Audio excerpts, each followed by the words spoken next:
Keith Perry.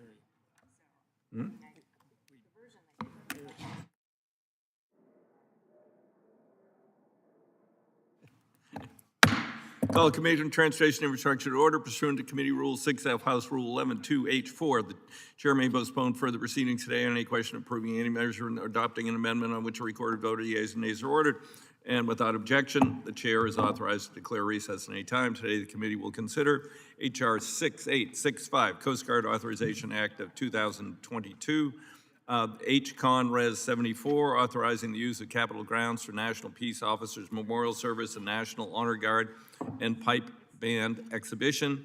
As a reminder, for those of you who are remote, I hear inadvertent background noise, I'll yell at you. Insert a document into the record. Please have your staff email it to documentsti@mail.house.gov. And finally, all bill and amendment text has been distributed electronically in accordance with the rules.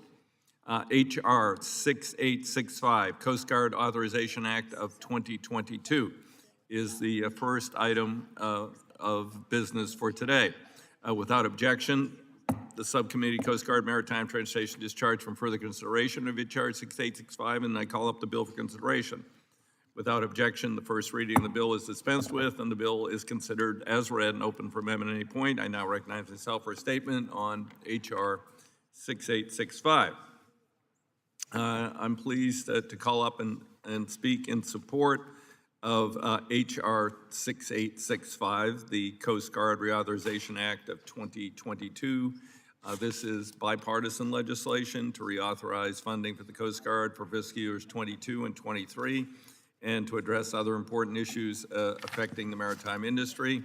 The bill under consideration today is a result of productive and bipartisan negotiations with Ranking Member Graves, Chair Carbajal, and Ranking Member Gibbs. I'm glad that they have all joined as original co-sponsors of this important legislation. All of their thoughtful contributions have been included and have improved the bill and are much appreciated. In fact, we've worked extensively to include in this legislation several bills introduced by members of the committee from both sides of the aisle, and I want to thank them as well for their contributions. As we all know, the Coast Guard continues to suffer from insufficient funding. In recent years, this has resulted in a $3 billion shoreside infrastructure backlog, a lack of icebreaking capability in the Arctic and the Great Lakes, as well as reduced capacity across several essential missions such as maritime safety, search, and rescue. The legislation marking up today works to address those deficiencies. I'm pleased to note it provides more than $12 billion for the Coast Guard for fiscal year 2022 and $13 billion for fiscal year 2023.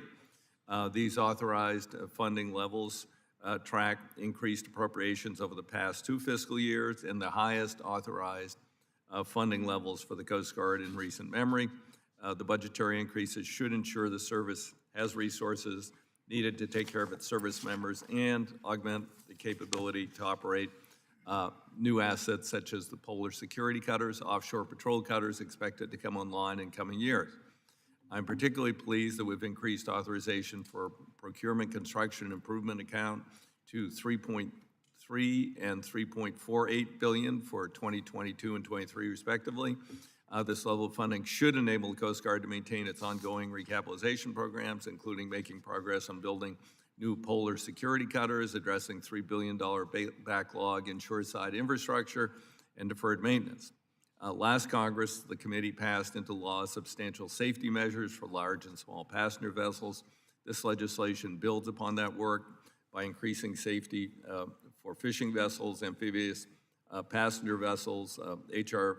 6865 also improves oil spill response and prevention by bolstering vessel response plans, ensuring underwater pipeline safety by requiring that vessels that anchor utilize monitoring systems to maintain their location, prevent drift. And H.R. 6865 includes vital protections for mariners to address a disturbing culture within the industry where seafarers are subjected to an environment rife with cases of sexual harassment, sexual assault. Every person deserves to feel safe in their profession, whether on land or at sea. In October, a midshipman was brave enough to come forward and share the trauma she lived through during her sea year as a student at the United States Merchant Marine Academy. Her bravery has sparked a tidal wave of change for the Academy and for the industry at large. But there is more to do. Not only is it our responsibility to help protect students fulfilling their sea year requirements, also our responsibility to help ensure a safe working environment for all mariners out at sea. HR 6865 includes language which will give the Coast Guard more leverage to investigate, remove predators who perpetuate a culture of sexual harassment and assault, requires companies to report incidents to the Coast Guard, ensure proper investigation takes place. It also includes important safety measures such as surveillance, master key control systems, and extends the statute of limitations for cases of sexual assault and harassment. This groundbreaking legislation is just one step in bringing justice to these victims and getting predators out of the industry. In closing, let me once again thank Ranking Member Graves, as well as Coast Guard Subcommittee Chair Carbajal, Ranking Member Gibbs for cooperation, drafting legislation. Look forward to continued collaboration as we move this legislation forward. I now recognize Ranking Member Graves for his statement. Thank you, Mr. Chairman, and I too want to thank you and Subcommittee Carbajal, Subcommittee Chair Carbajal, and Subcommittee Ranking Member Gibbs for obviously working in a very bipartisan way and coming to a great agreement. Given the ongoing Russian assault on Ukraine, we do need to ensure that all of our armed forces, including the Coast Guard, are prepared and have the assets that they need to carry out their vital mission.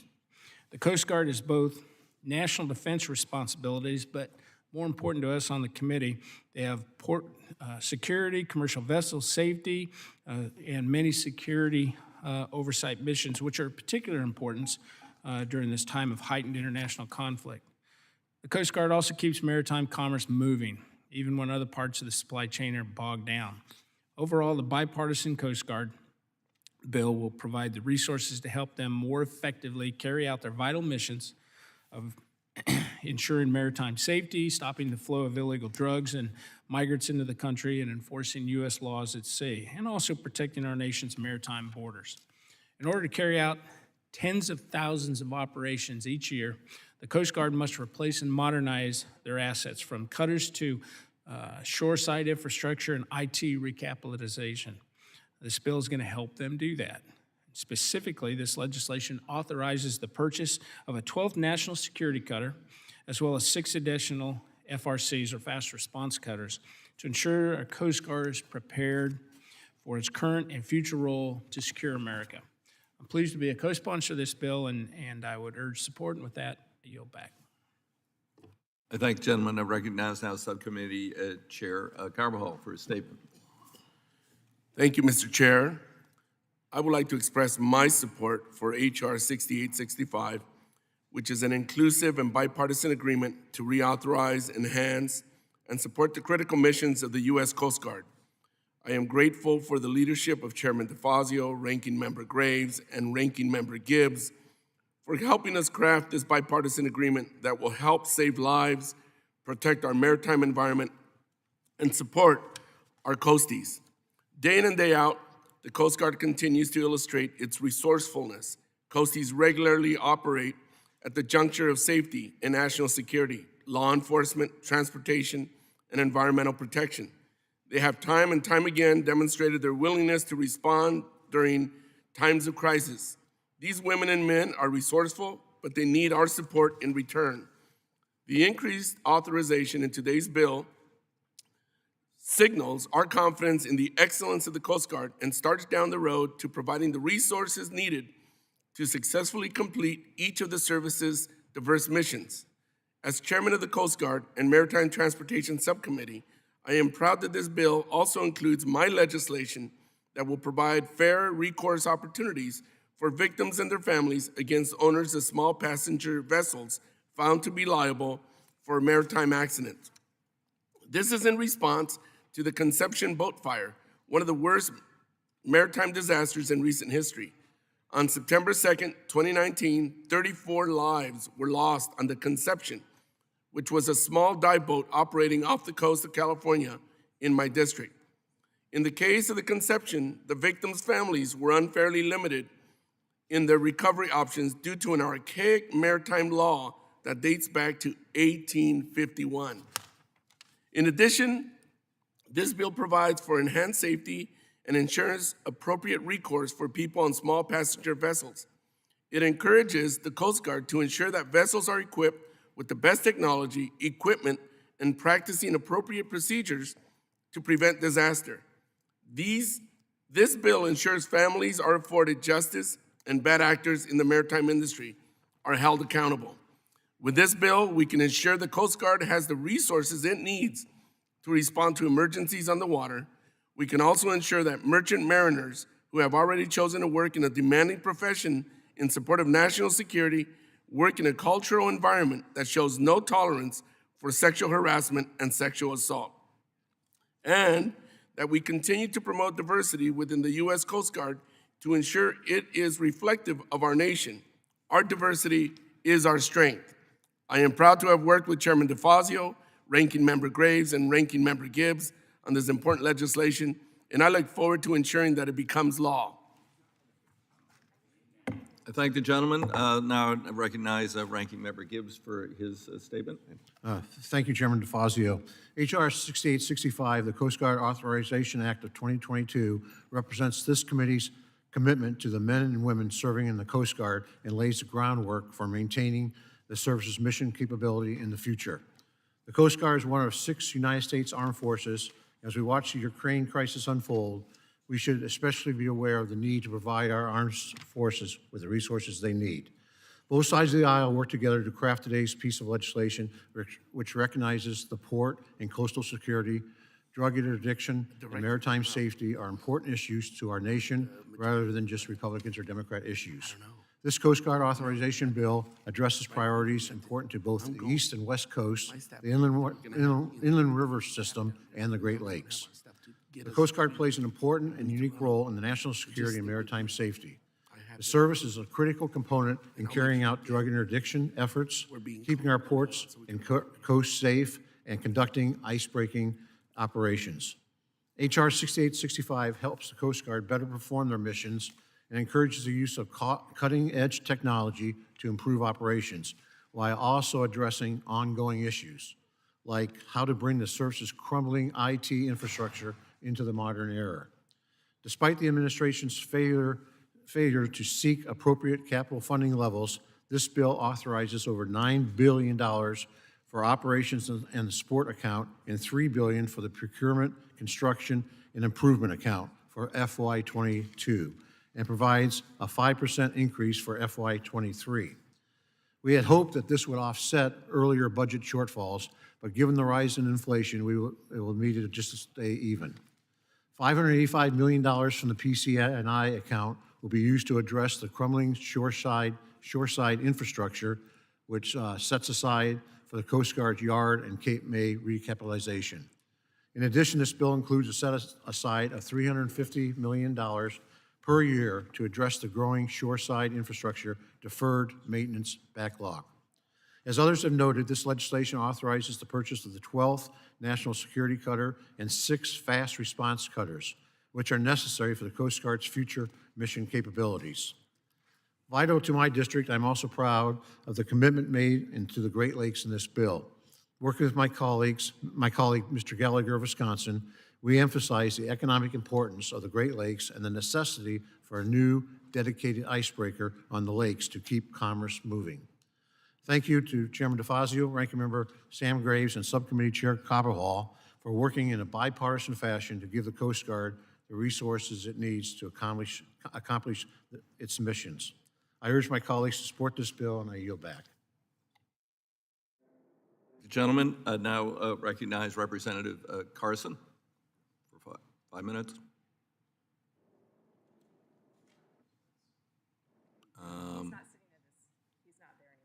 Okay, all right. Representative Steele. Representative Steele? Okay, do other members wish to make opening statements? Oh. Mr. Chairman. Representative Steele? Thank you very much, Mr. Chairman DeFazio and Ranking Member Graves. I speak in support of Coast Guard Authorization Act of 2022. This bipartisan legislation is vital to protecting our national security and alleviating one of the root causes of our ongoing economic crisis. Within this bill is bipartisan legislation I have been leading to address the unprecedented port backlog in California, and that is now being felt as port nationwide. Together, the ports of Long Beach and Los Angeles move 40% of all shipping containers entering the US. And the backlog at these ports have been a major factor in a supply chain crisis. In the fall, I toured the port of Long Beach. I met the port chief, Wart Finger, and we discussed solutions for easing congestion, safety concerns, and major environmental impacts of idling ships. This backlog has gone on for far too long, and Orange County families are tired of seeing idling ships off their coastline while they struggle to pay their bills and find the goods they need to feed their families and run their households. American families need us to ease this backlog now and provide relief from the skyrocketing cost of groceries and goods.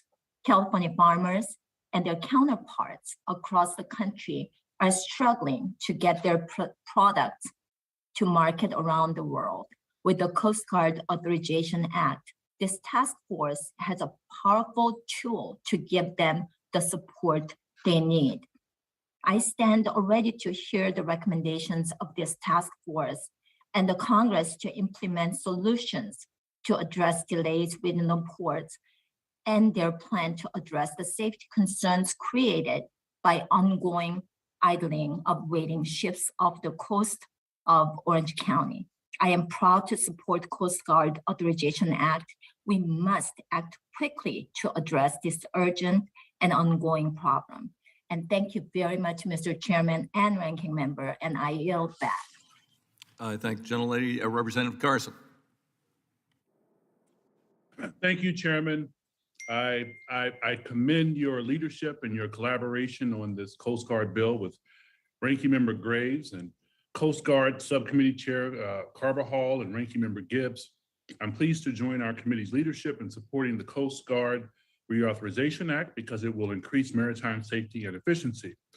Chairman DeFazio, I'm especially grateful to you, sir, for working with me over several years, quite frankly, to develop language that will address the persistent problems with unsafe vessels and including my Duck Safety Improvement Act in today's Coast Guard reauthorization. My duck boat safety requirements in Title III, Section 305 will finally implement safety regulations for amphibious passenger vehicles, particularly those known as duck boats.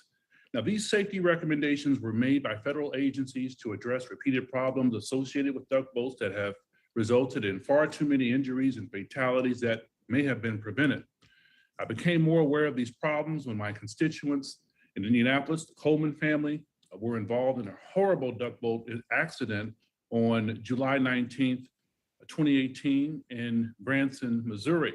Tia Coleman was one of only 2 survivors from her family of 11, losing her husband, Glenn, and her children, Reese, who was 9 years old, Evan, who was 7, and Aria, who was 1 year old. Tia's 13-year-old nephew, Donovan Coleman, was the other surviving family member, losing his mom, Angela, his younger brother, Maxwell, was 2, his uncles, Irving and Butch, and other relatives, as well as his aunt, Belinda.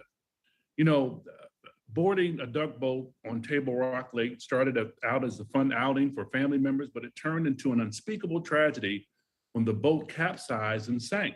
17 of the 31 passengers on board were killed. NTSB and U.S. Coast Guard have separately investigated the incident, and the last few aspects of the investigation should be completed soon. But I want to thank you for your hard work and the committee's hard work on this issue, and I yield back the balance of my time. I thank the gentleman, and that was a horrible tragedy. I thank him for his work to prevent future similar tragedies. Do other members wish to be recognized for an opening statement? Hearing none, we'll move to consideration of amendments H.R. 6865. Before doing so, I'd like to note all the bill is considered as read and open for amendment at any point. For the convenience of members and staff on both sides of the aisle will be considering amendments in the order listed on the roster provided to your office electronically. With that in mind, I have manager's amendment desk. The clerk will designate the amendment. Manager's Amendment 036 offered by Mr. DeFazio. Without objection, the amendment will be considered as read.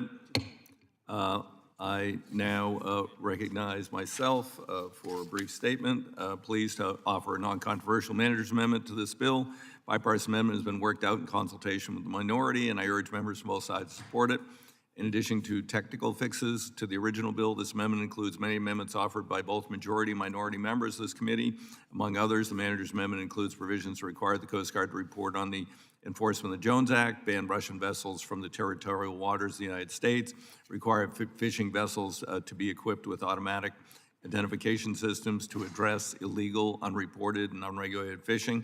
I thank my colleagues on both sides for their proposals and for agreeing to have them included in a manager's amendment. In all, it is an amendment that improves the bill. I once again want to thank Ranking Member Graves as well as Coast Guard Subcommittee Chair Carbajal, Ranking Member Gibbs for their cooperation in this amendment. I urge all members to support the amendment and to support the underlying bill. Do other members wish to speak to the manager's amendment? Mr. Young? Thank you, Mr. Chairman, and I want to compliment the chair of the committee, subcommittee, yourself, and of course the ranking member and the staff. John Rayfield and Kevin Swanson on my side have worked hard on this legislation. And just for the record, I voted on 20 Coast Guard authorization bills in my career. I've served in the Coast Guard Committee for 46 years. This is a good bill. Well, it's really very needed. By the way, I was here when we authorized the building of 3 icebreakers, and now they're wore out. That worries me. But we're going to get some new ones, hopefully.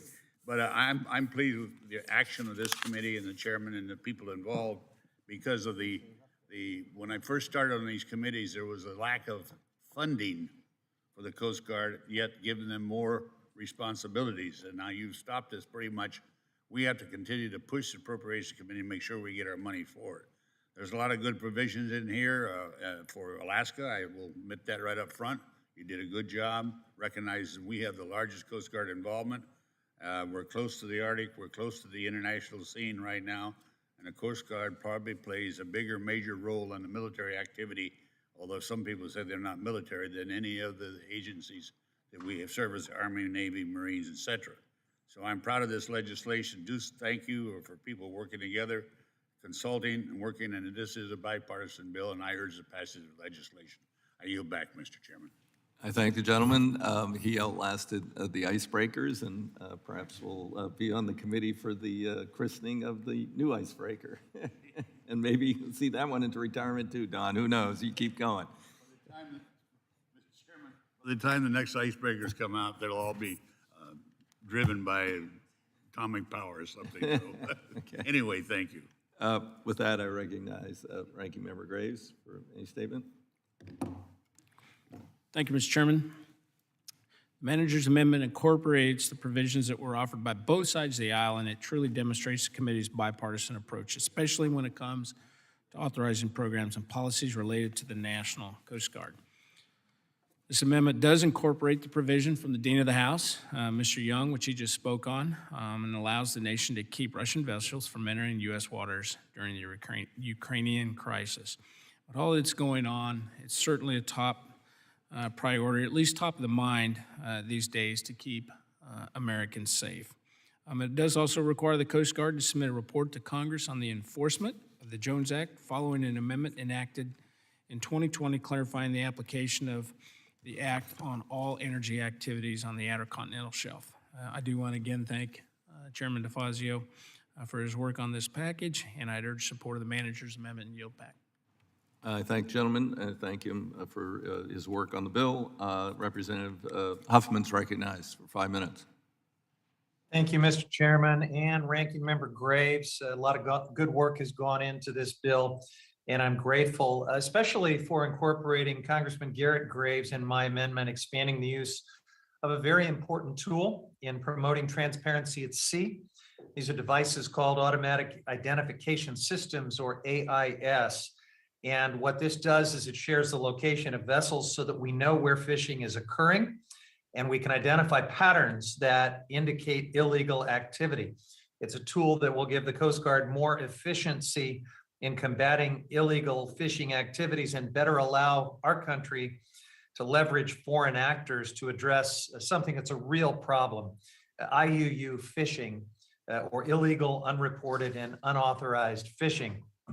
Here in America, of course, we have some of the most sustainable fisheries in the world, but illegal, unreported, and unregulated fishing is a serious rampant problem internationally. And people may not realize this, but we're the top importer of seafood in the world. So this is our problem. Unfortunately, because of gaps in current policies, the U.S. is importing seafood that was caught by way of these illicit practices. And should go without saying that our country and our consumers should in no way, shape, or form be financing things like forced labor and slavery and other terrible practices on the high seas. And to make matters worse, we know that these practices are essentially cost-cutting measures for these foreign fleets, and that makes it more difficult for American fishermen to play by the rules and also be competitive in the global marketplace. So this provision expands requirements to U.S. vessels that currently have AIS to use them in more areas, the navigable waters of the U.S. and our EEZ. And it creates a grant program for vessels that are 50 feet or larger to obtain these devices as an incentive to increase transparency. This is a provision that goes a long way toward increasing the transparency of our own fisheries, and that's necessary for us to work towards requiring the same for importers who so often are the perpetrators of illegal fishing and other crimes at sea. So I want to thank my colleague, Congressman Garrett Graves, for partnering with me on this important work. And again, thank you, Mr. Chair and Ranking Member, for your support. I yield back. Gentleman yields. The chair recognizes Representative Graves of Louisiana for 5 minutes on the Thank you, Mr. manager's amendment. Thank you, Mr. Chairman. Mr. Chairman, I just want to quickly echo the comments of Congressman Huffman. It's not often I can say I agree with everything he just said, and so I want to take advantage of that. Without objection. Seriously, Congressman Huffman and I have bipartisan legislation related to illegal, unregulated, unreported fishing. We've taken a component of that bipartisan bill, and it is included in the manager's amendment, and I think it's complementary to what Mr. Young is doing. Mr. Chairman, our EEZ in the United States is millions and millions of square miles. As I recall, it's well over 4 million square miles of territory. And without the ability to know that vessels are there, we can't enforce it. We don't have the capacity to monitor satellites, to do aerial reconnaissance missions, and so this does complement that. Now, I think it's important for us to all note that there has been reports of vessels that are misreporting their station, misreporting their location, and they're doing it to illegally fish and illegally circumvent sanctions and things along those lines. So I don't think that this amendment is going to solve all the problems, but I think it's a huge step in the right direction. I again want to thank my friend from California, Congressman Huffman, for working with us together on this bipartisan legislation, and I want to thank the Chairman DeFazio and Ranking Member Graves for working to help us include it in the manager's amendment. So again, support the manager's amendment. I appreciate everybody's cooperation on this, and yield back. Yields back. Chair recognizes Representative Gibbs of Ohio for 5 minutes on the manager's amendment. Yep. Thank you, Mr. Chair. While we call this the Coast Guard Authorization Act, it also includes numerous provisions in a wide range of topics, including the maritime transportation safety, Coast Guard personnel and operations, and various maritime law enforcement and regulatory issues. This manager's amendment serves to bolster the underlying bill, and I appreciate the bipartisan manner in which it came together. I commend Chair DeFazio for including bipartisan priorities, including the report on the Coast Guard's enforcement of the Jones Act and energy development on the outer continental shelf, requiring the Secretary of the Department of Homeland Security to conduct forced laydown study for fast response cutters and authorizing necessary pier repairs and replacement at Station New York. I also want to echo Ranking Member Graves and thanking Mr. Young for including a provision that will allow the Coast Guard to exercise our port state authority and keep Russian vessels out of U.S. waters as the situation continues to unfold in Ukraine. I urge my colleagues to support the manager's amendment, and I yield back. Gentleman yields. The chair recognizes Representative Mass of Florida for 5 minutes on the manager's amendment. Thank you, Chairman. I want to thank Chairman DeFazio, and I want to thank Chairman Carbajal. We spoke about this just the other night. Thank Ranking Member Graves and Ranking Member Gibbs for speaking to me about my amendment that I wanted to include in this Coast Guard Reauthorization Act. You look back in time that the work that we do, it adds up from year to year to year. And I know we're all guilty of wanting immediate gratification in the things that we work on, but sometimes it's important that we start with something and move to advance that later down the road. And this is one of those cases. Back in 2017, as a freshman member of Congress, I worked with this committee on getting the Coast Guard to conduct a study of our St. Lucie River waterway and the traffic that goes over that waterway, to include a railroad bridge. There were thousands of submissions of comments by my community in Stuart, Florida, and the Treasure Coast about what they would like to see for the management of this waterway to make sure that it is equitable, meaning fair and balanced. And the Coast Guard made, in my opinion, equitable recommendations, fair and balanced recommendations for all parties concerned.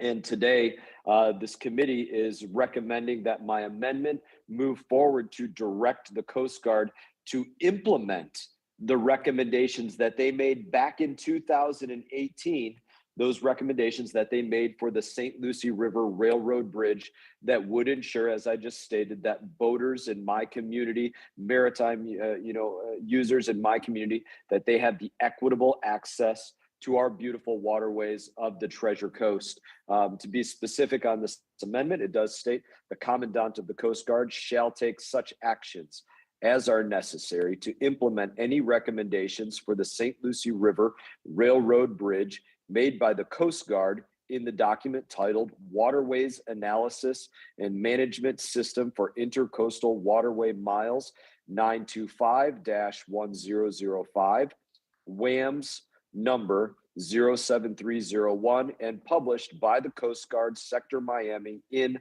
2018. This is a very big deal for our community. And in that, I just want to thank again the chairman and ranking members for their work on back in 2017 to help us get this study conducted. And now here in 2022 to have the findings of that study implemented and moved forward as actual regulation that will affect the day-to-day lives of people that want to be on the water. In that, I yield the remainder of my time. I thank the gentleman. Representative Gonzalez-Colon. Thank you, Mr. Chairman. I would like to commend the work. I wish to speak in the manager amendment for 5 minutes.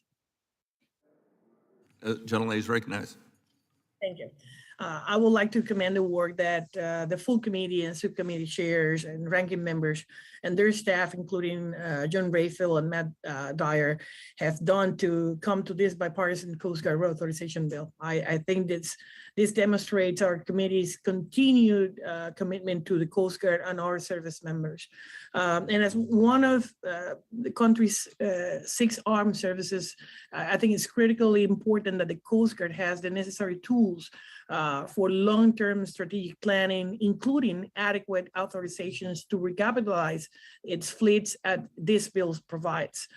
In that sense, whether it be inspection on commercial fishing vessels in Alaska, port inspections in New Jersey, or drug and migrant interdictions around Puerto Rico, the Coast Guard has a crucial role to play and must possess the fleet it needs to accomplish all those tasks successfully. I am pleased to see that the underlying bill include my request of 6 additional fast response cutters above the overall program request of 64. And I think these ships will increase time at sea, take advantage of their size capabilities and to operate in rougher seas and more adverse conditions, and to operate at faster speeds due to improved technologies. I think these vessels can adequately help address the surging rise in drug and migrant interdictions in the Caribbean basin as well. The Department of Homeland Security and the Coast Guard reported that since 2012, the Coast Guard has interdicted more than 1,500 metric tons of cocaine in the transit zone. Calendar years from 2016 to 2019 have reported the highest numbers of tons removed, more than 842 metric tons, or 53% of the last 10 years reported. So this shows that the Coast Guard is interdicting more illegal drugs now than ever previously reported by Sector San Juan, which oversees Puerto Rico, the US Virgin Islands, and more than 1.3 million nautical square miles, and a maritime border with Venezuela. And as a result of the amount of illegal drugs in the area, Puerto Rico and the US Virgin Islands have been designated as a high-intensity drug trafficking areas by the Office of National Drug Control Policy. And in that sense, according to the numbers of 2020, the National Drug Threat Assessment identified that 24% of the cocaine movement from South America come through the Caribbean basin. In addition to illegal drugs, the Coast Guard is also intercepting illegal migrants in numbers not seen since 2015 or prior to that. Over the last decade, more than 29,000 migrants have been caught by the Coast Guard trying to illegally enter the United States. And while the previous 4 years show a decreased numbers of illegal migrants, Puerto Rico has already seen numerous groups of people traverse the Mona Passage from the Dominican Republic, which is just 80 miles from our island.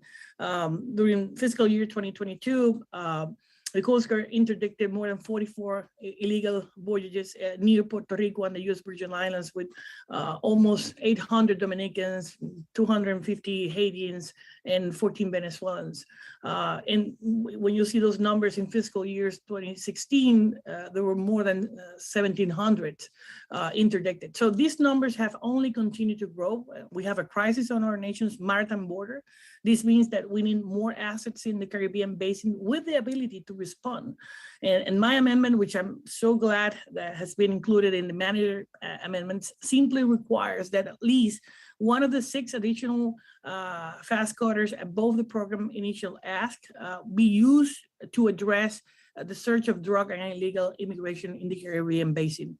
I look forward to the impact this vessel will make in all affected communities and the success that it will remove from the waters in and around Puerto Rico. My second amendment requires the Secretary of Homeland Security, in consultation with the Secretary of Transportation, to conduct a study to assess the Coast Guard fast response cutter set laid down within 120 days of enactment.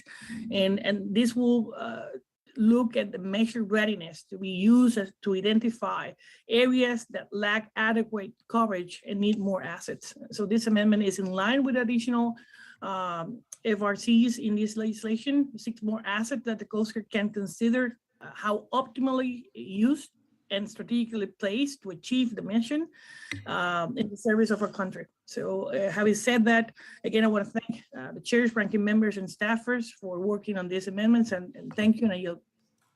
I thank Gentlelady. Representative Malliotakis. Thank you, Mr. Chairman, and to Ranking Member Graves. I want to speak in favor of the manager's amendment, and I want to thank the chairman for including my amendment to make direct improvements to my local Coast Guard station. I want to also thank the committee staff for all their hard work in getting this legislation done. My amendment authorizes up to $1.2 million, which is necessary for construction projects and repairs to Sector New York's waterfront. Located at historic Fort Wadsworth on Staten Island, New York, the United States Coast Guard Station in my district is the largest Coast Guard operational field command on the East Coast, and it's also the busiest. It's absolutely critical to ensuring the security of New York City and our nation. Here they execute Coast Guard operations from Sandy Hook, New Jersey, north through the port of New York and New Jersey, continuing up the Hudson River to just south of Lake Champlain, and up the East River to the Long Island Sound and Connecticut border. They integrate traditional Coast Guard programs into a single command and focus on two major operational processes: prevention and response, in support of the Coast Guard's 5 fundamental roles: maritime safety, maritime security, maritime mobility, protection of natural resources, and national defense. The repairs would include repairs to concrete pier, the replacement of 2 floating piers, 2 breakwaters, an ice screen, and a seawall. I recently visited the facility, and it was stressed to me that these repairs would make a big difference and support their operation. And by authorizing these needed projects, the men and women at Coast Guard Station New York will be able to better serve our nation. And this would add to the $5 million we already delivered to improve their housing as part of the bipartisan infrastructure package. From handling search and rescue missions, conducting anti-terrorism activities, preventing human and drug trafficking, and ensuring that our goods are safely transported into our ports, the men and women of the United States Coast Guard deserve functioning infrastructure. I thank all my colleagues for their support of this amendment, and I yield back my time. Thank you. I thank generally. Do any other members wish to be recognized to speak on the manager's amendment? Hearing none. Are there amendments to the amendment? Hearing none. If not, the question is on the amendment. All those in favor signify by saying aye. Aye. Aye. Those opposed, nay. Aye. In the opinion of the chair, the ayes have it. The amendment is agreed to. All right, now we're moving on to amendments to H.R. 6865. At this moment, the chair will recognize Representative Gibbs. Thank you, Chair DeFazio. My amendment offer this for the citizens and entities who unknowingly purchase land or property with an abandoned or orphaned well to remove them from liability as responsible parties under the Oil Pollution Act. Under the Oil Pollution Act, if the oil spill liability trust fund is used to clean a spill and plug in an orphan oil well, the current landowners who had nothing to do with the faulty well are held financially liable and responsible for repaying the trust fund. By clarifying the liability, we are ensuring that orphan wells are addressed under principle on which the Oil Pollution Act is founded. The polluter pays. Landowners who have not profited from or participated in the operation of these wells and may not even known of their existence should not be held responsible to pay for their cleanup.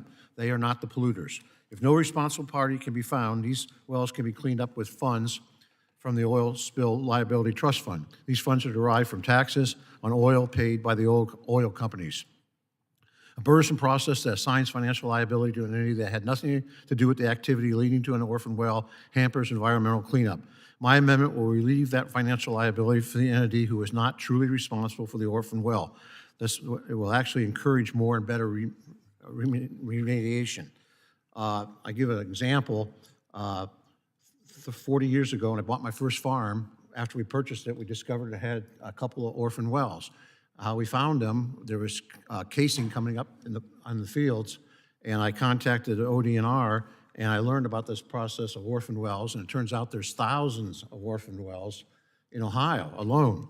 And these wells were in place over 100 years ago in most cases, and they came out and they plugged them. And one of those wells, they were able to determine who was responsible, and they made that party clean up the cost of the plugging of the wells. But we had an instance lately that one of these wells actually contaminated some surface water, and that's where this Coast Guard fund got involved. And most of these orphan wells are plugged with state money, but it's really important for environmental sake to get these wells plugged, because over time that casing will erode and you'll have a possibility of contaminants coming down from the surface and contaminate the aquifer, water aquifer, or vice versa, stuff coming up from way deep and contaminate surface water, and that's what happened in this case.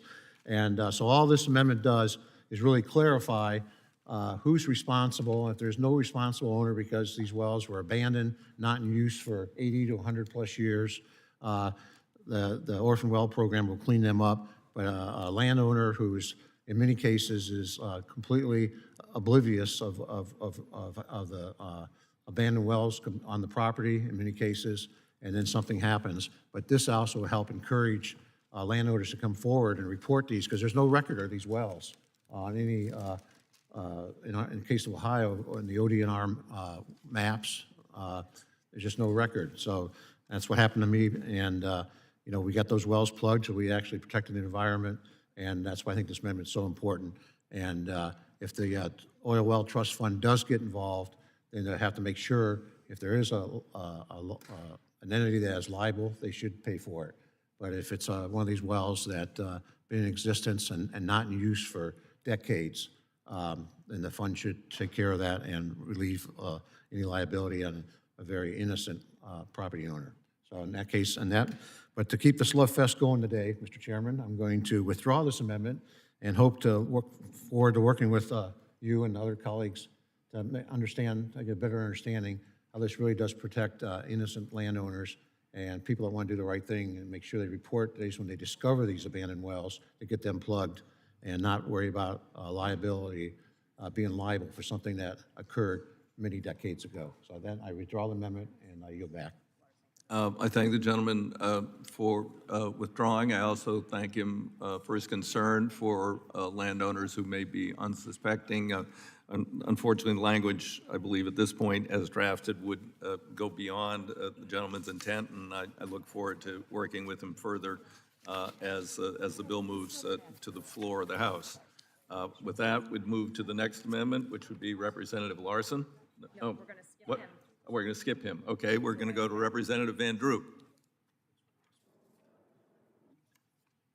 Representative Van Drew, you're recognized for your amendment.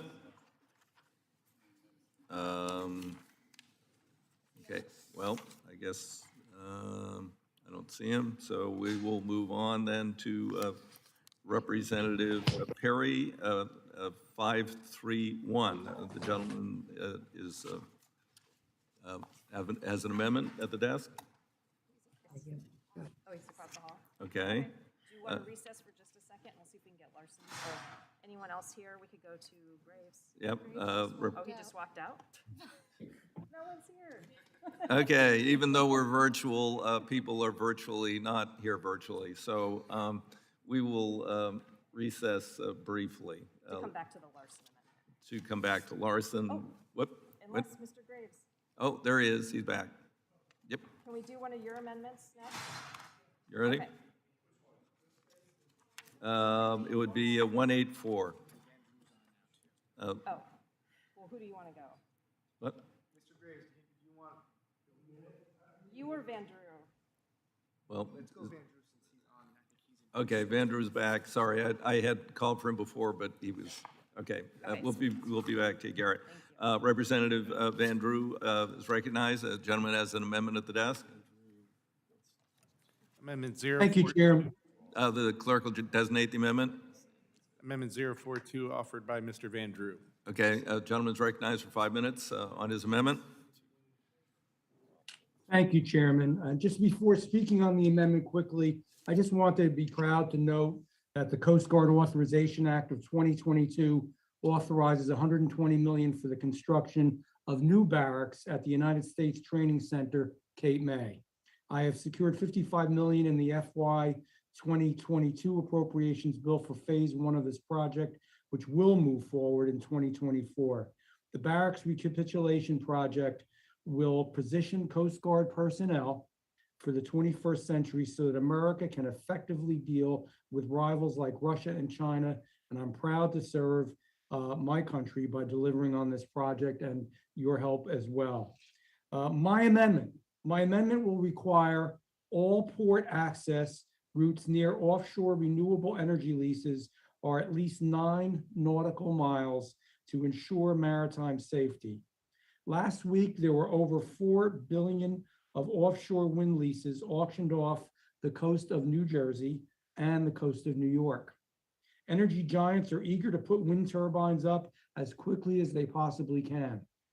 It is our responsibility to ensure that offshore wind development is done with careful consideration of ecological and maritime safety impacts. Once in place, the wind turbines in the maritime landscape will be there for at least 25 years, as we all know. These are decisions we have to live with for a long, long time. Before a single wind turbine goes up, we must know that they will not endanger maritime commerce. Maritime commerce in the United States is massive. The Port of New York and the Port of New Jersey handles over $175 billion in cargo every year. The maritime industry supports nearly 650,000 jobs. Maritime commerce is essential to America's economy and to national security. Maritime commerce cannot function without clear lanes for vessels to travel from port to port. These lanes must be broad enough for shipping vessels to pass by each other. The lanes also must be wide enough to provide vessels the berth to turn around in emergencies.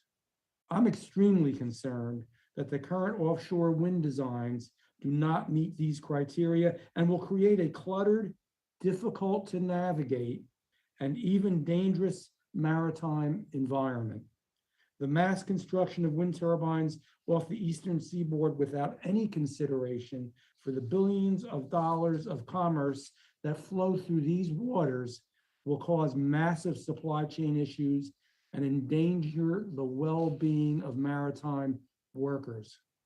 The U.S. Coast Guard has the authority to designate, quote, port access routes. These routes are critical for the safety of vessels and maritime workers coming in and out of the ports of the United States. The Coast Guard has not yet implemented such lanes for traversal of offshore wind developments, as we all know. It is important for the Coast Guard to make its voice heard in this very extremely important conversation. As the agency responsible for maritime transportation safety, offshore wind is developed in a manner consistent with the safety interests of maritime users. Right now, the Coast Guard is being sidelined in the process of offshore wind development, and that's not a good thing. My amendment is designed to draw attention to this urgent issue to establish a position that offshore wind must be developed in a manner consistent with the principles of maritime transportation safety, and to empower all the Coast Guard to protect the safety of maritime users through its authority to designate port access routes and impose other design mandates related to safety. This amendment is supported by the American Waterways Operators, the National Advocate for the U.S. tugboat, towboat, and barge industry. AWO has determined that 9 nautical miles transit lanes are necessary to meet the safety criteria that I established earlier. This number came directly from a quality action team that the tugboat and barge industry formed with the U.S. Coast Guard in 2015. It is a good and it is a wise policy. I urge my colleagues to speak in support of maritime safety as we build towards a solution on this issue. I thank the gentleman. You are back. Representative Gibbs. Thank you, Mr. Chair. For years, Congress has directed the Coast Guard to protect the navigation rights along the Atlantic coast. They have ignored our direction and failed to implement their own recommendations.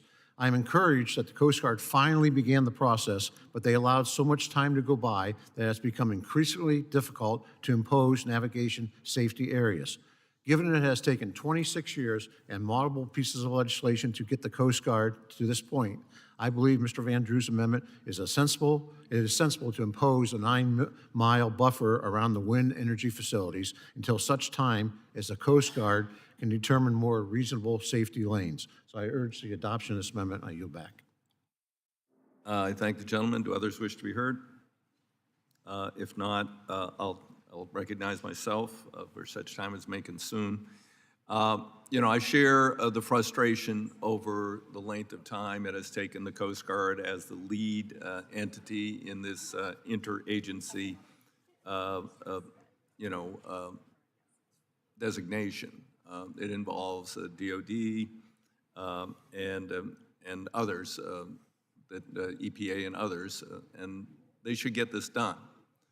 But given the capabilities, modern capabilities of maritime transportation, using GPS and other things, I believe that imposing 9 nautical miles across the entire Atlantic seaboard on these around these developments is a bit indiscriminate and potentially problematic. With that, I would oppose the amendment, but I'm hoping the Coast Guard is listening. They're getting the message that it won't be too much longer before Congress feels the need to impose its own will on this long overdue rule. So with that, do other members wish to be heard? If not, then the question would be on the amendment by Mr. Van Drew. Those in, now get ready, turn on your microphones if you're out there. Those in favor will signify by saying aye. Aye. Aye. Those opposed will signify by saying no. No. No. No. No. In the opinion of the chair, the noes have it. The noes have it, and the amendment is not agreed to. We're now moving on to which one? Which one? Okay. Representative Larson's recognized. Amendment at the Larson. desk. An amendment. Clerk will designate the amendment. Amendment 051 revised, offered by Mr. Larson of Washington. Okay. Gentleman's recognized for 5 minutes. Thank you, Mr. Chair. I appreciate the chance to speak on this amendment, and just I'll walk through the process a little bit here. Last year, as part of the National Defense Authorization Act, the House Armed Services Committee included a much more broad amendment than the one I'm offering today, having to do with protecting marine mammals.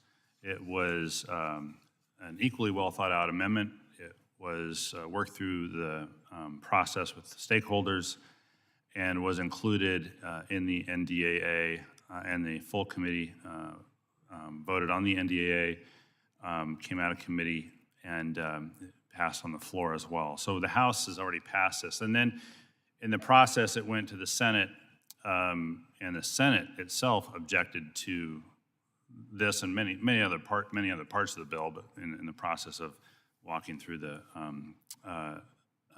process of compromise with the Senate, because the Senate felt that they wanted to include this in their version of the Coast Guard bill this year. So my original amendment, the unrevised version, was a copy of that amendment that passed in the NDAA. Now, the original version slips over into jurisdiction in the Natural Resources Committee. So we've been working with the Natural Resources Committee to get an okay on the original version. We're not there yet, and I want to say how much I appreciate the work of the Natural Resources Committee staff, and as well as their leadership, including our colleague on this committee, Representative Westerman of Arkansas. As a result, the revised version of this amendment is scaled down to drop several provisions of the original amendment, and then those that are kept are written such that they stay strictly within the jurisdiction of the of this committee. So the 051 revised version, which we're voting on, which we'll have to vote on, again, drops several versions of the original amendment, but then stays tied strictly to the jurisdiction. Therefore, the general purpose, that's some of the process to get here, the general purpose of this amendment is to recognize that marine mammals like the southern resident killer whale, like the northern right whale, and marine mammals in other waters in and around the United States face a variety of threats from human impacts such as boat strikes and habitat destruction. In the Northwest, the southern resident killer whale is also an important cultural symbol and an environmental linchpin. But this amendment does expand federal protections for marine mammals. It would include monitoring of underwater soundscapes and grants to support research and development into mammal monitoring technologies. But I do want to just note that the amendment builds on recent efforts already that agencies like the Coast Guard are doing to enhance protection. It will enhance ongoing conservation, science, and technology measures to protect and conserve marine mammals as well. So I'd ask the committee to, first off, support the revised amendment as part of the underlying bill, and to work with me and hopefully with the Natural Resources Committee as we seek to include the full version of the bill of the amendment in the version that goes to the floor of the House of Representatives. So again, we're voting on the revised version, not the original version. And with that, I'd ask for committee support and yield back. I thank the gentleman. Do others wish to be heard on the amendment? Mr. Chairman. Representative Westerman. Mr. Chairman, I do want to let everyone know that my friend Representative Larson and I have been in a lot of discussions and contact on this amendment, and even this morning, and I appreciate this revised amendment, which I believe is a very good faith effort to take out the Natural Resources Committee jurisdiction and the issues that we had concerns about there, because we haven't had the, I don't believe, the proper hearing or process, and it's definitely issues that are under the jurisdiction of the Natural Resources Committee. So we are going to work together to try to schedule a hearing in Natural Resources so that we can talk about the parts of the original amendment that were in the other committee's jurisdiction. And I have no jurisdictional issues to oppose the amendment, the revised amendment that Mr. Larson has submitted. I yield back. I thank the gentleman. Do others wish to be heard? If not, I recognize myself. I support the gentleman's amendment. I appreciate him and the ranking member of the Natural Resources Committee, on which I served for many years, and working out their differences on this. And hopefully the Natural Resources Committee can move forward with a hearing, and perhaps when we bring the Coast Guard bill to the floor, we can add even more protection for marine mammals from unnecessary destruction. So, with that, and hearing no one else wishing to be recognized, the question is on the amendment.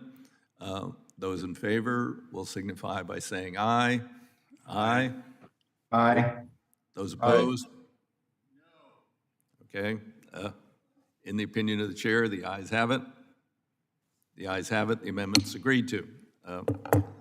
With that, move to Mr. Perry. The clerk will designate.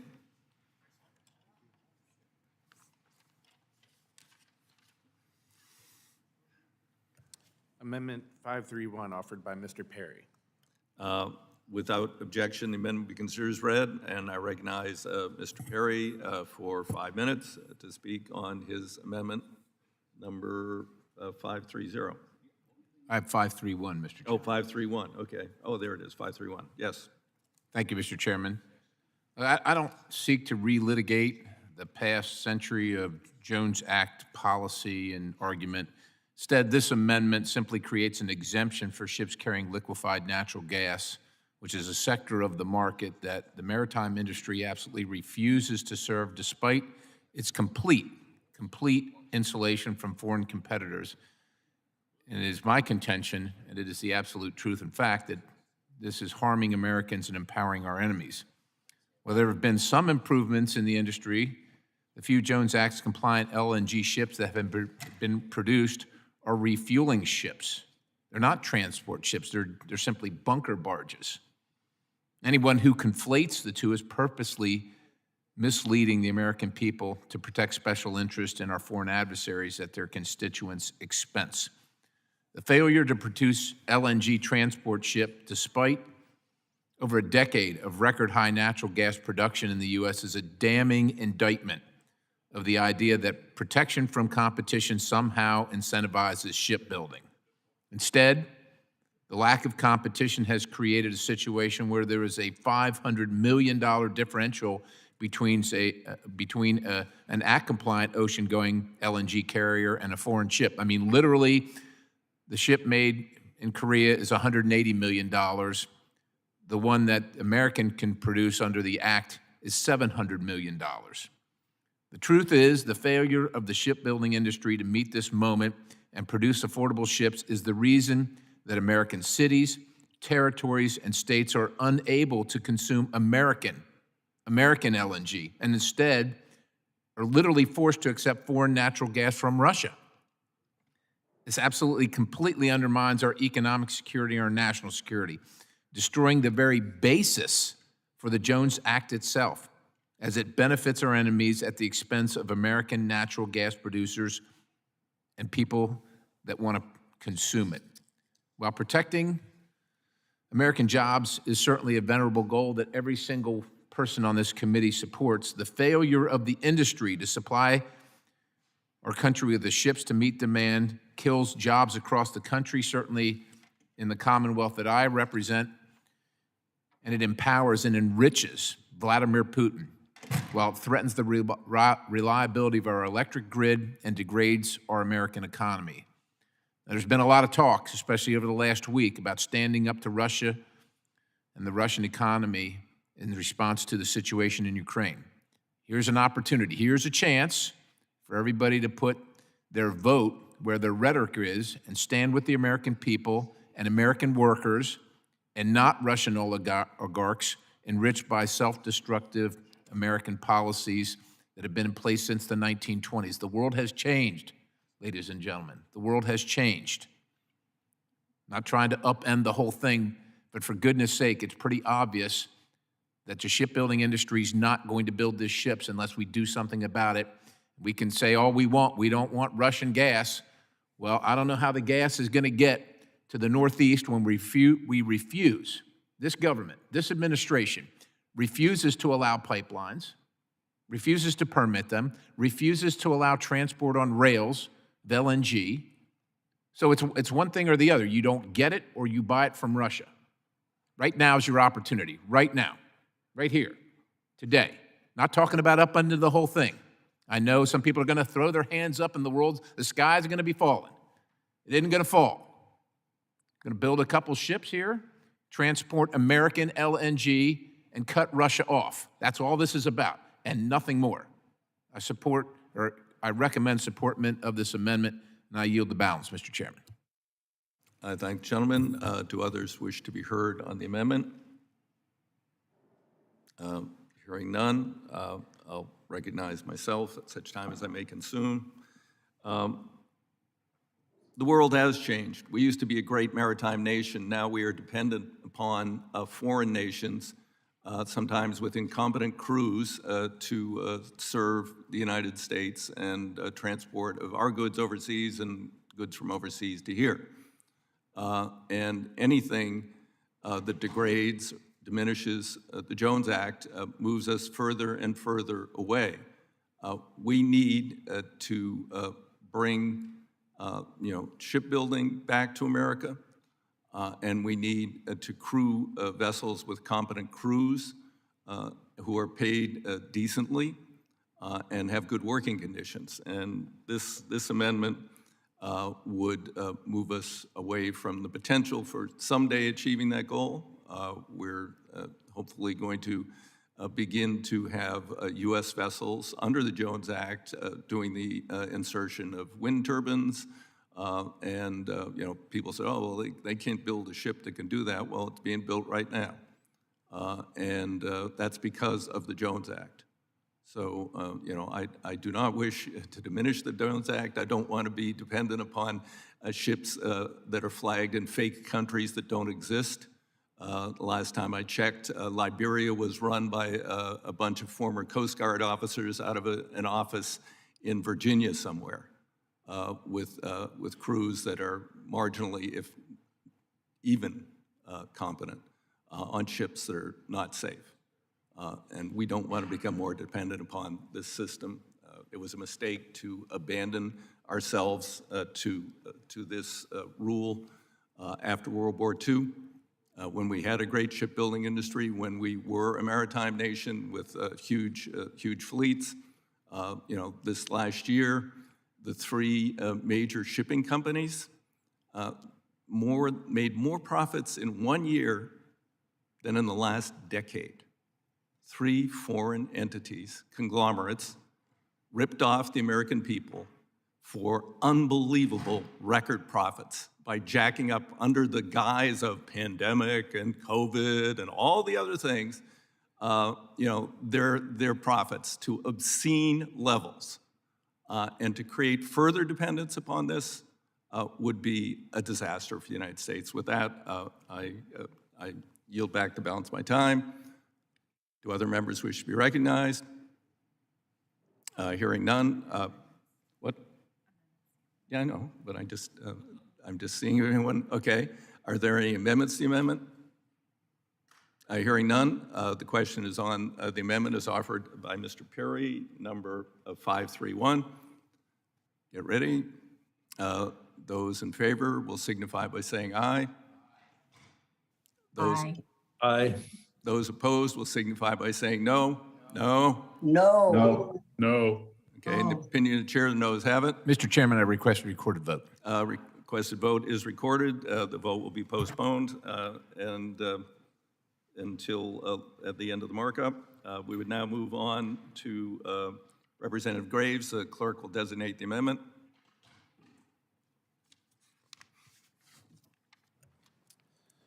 Amendment number 184, offered by Mr. Graves of Louisiana. Without objection, the amendment is considered as read. I recognize the gentleman for 5 minutes to speak in favor of his amendment. Thank you, Mr. Chairman. Mr. Chairman, this is legislation, bipartisan legislation that Congressman Garamendi and I have introduced. And just for quick purposes of background, under the Outer Continental Shelf Lands Act, vessels that are operating in the Outer Continental Shelf participating in energy activity, they have to be U.S. vessels. They have to be U.S.-built ships, they have to be U.S. flagged, they have to be U.S. crewed. The crew has to have TWIC cards, they have to be paid appropriate wages, and they have to go through annual inspections. Conversely, foreign vessels only have to get a certificate of exemption. One time, it's indefinite. They can have unlimited numbers of B-1 visas, which are visas of foreign workers on those vessels. And there's no accountability within the United States Coast Guard. As a matter of fact, Mr. Chairman, according to some of the research that we've done, we found that Russia is one of the top 5 suppliers of staff or crew members for these vessels. And their vessels operating right now, today, in the United States, that have Russian crew members on these foreign vessels that are not aligned with the flag. So what our amendment does, and I want to say it again, this is bipartisan amendment with Congressman Garamendi and I. I believe Congressman Garamendi is locked down in a classified brief right now, but he's given us the permission to say that he's supportive of this. So what our amendment does is it simply tries to provide parity. I want to be very clear. It doesn't block or ban foreign vessels, but what it does is it tries to establish some degree of parity. Number one, if you're a foreign vessel, you can be a foreign vessel, but you have to get similarly certified on an annual basis. Number two, you have to have a crew that is aligned with your flag, with the flag of the vessel, just like U.S. crews. You have to have You can have visas that are 2.5 times the maximum crew of the vessel, because what we found happening, Mr. Chairman, is that folks would go get B1 visas on a Panamanian vessel. Then they may go over, as you indicated, to a vessel flagged in Liberia, then may jump over to a vessel flagged in a different country. So it doesn't ban it, it just tries to provide some degree of parity between U.S. vessels and those from other countries. So bipartisan legislation that is offered by Congressman Garamendi and I. It does try to stick with what I believe was the original intention of the Outer Continental Shelf Lands Act, to ensure that you had some degree of parity between U.S. Vessels and those operating in U.S. waters from other countries. So with that, Mr. Chairman, I urge adoption of the amendment and yield back. I thank the gentleman. Representative Auchincloss. Thank you, Chairman. I speak in strong opposition to this amendment. Clean energy sector is the fastest growing and fastest job producing sector in the United States. In Massachusetts, we boast a number of subsectors within the clean energy industry: solar panels, geothermal, fusion. But in my district, offshore wind has the highest potential for economic development and job creation. Massachusetts' South Coast sits on the Permian Basin of offshore wind in North America, a tremendous natural resource. And through federal, state, and local cooperation, we are harnessing that potential to create good American jobs and to power a clean energy transition. With my colleague, Representative Keating, we have funded we are working to fund the National Offshore Wind Institute to train American workers to man offshore wind vessels. But we're not there yet. We're not there yet. This is an incredibly technical industry that requires extremely specific expertise. And this amendment would stop in its tracks two tremendous offshore wind projects, Vineyard and Mayflower Wind off the south coast of Massachusetts. Construction projects like Vineyard Wind rely on wind turbine installation vessels that have a 14 megawatt lifting capacity for construction, of which there are only 3 in total existence. All 3 of these ships are foreign flagged and manned with foreign workers. We're going to need more than 3 to even build the projects already permitted. We need the opportunity for offshore wind in Massachusetts to learn from foreign expertise, and there's nothing wrong with that. There is tremendous expertise for offshore wind installation with our European allies, with our Asian allies, and we should benefit from the skills transfer that American crews have to learn this trade, learn how to safely operate these vessels, and to bootstrap a tremendous economic development potential for South Coast Massachusetts. So I am in strong opposition to this amendment because it is really a direct assault on the clean energy industry. And at a time when we have seen that reliance on oil and gas and coal from despots is not just an environmental and economic liability, but a strategic one, we should be united in support of the transition to a clean energy economy here in the United States. And we should be welcoming collaboration with our foreign allies who share our values and who have valuable expertise to offer us. Thank you, Mr. Chair. Will the gentleman yield? I will. I'd like to ask the gentleman, I have heard over and over and over again about how my friends that support renewable energy, have talked about how this is going to create economic opportunity and job creation for our constituents. I got to be honest with you. I don't have any desire to go hire Russians to come work in our waters. I don't. So I'm confused as to how the gentleman is opposed to the amendment whenever all it does is it simply requires that if it doesn't ban foreign vessels, it just says you have to have a crew that's aligned with your flag. Yield to the gentleman. I appreciate it. And in the long run, we likely share the same aspiration. We want to see these be fully American jobs on fully American flag vessels. In the very short term, as I said, we literally don't have the vessels in existence and we don't have the American trained crews to operate them safely, but we do have the projects in existence right now. They are permitted, they are ready to go, and we would need and benefit from the skills transfer and the collaboration with foreign trained workers. There's nothing wrong with international work on clean energy. Will the gentleman yield? I will.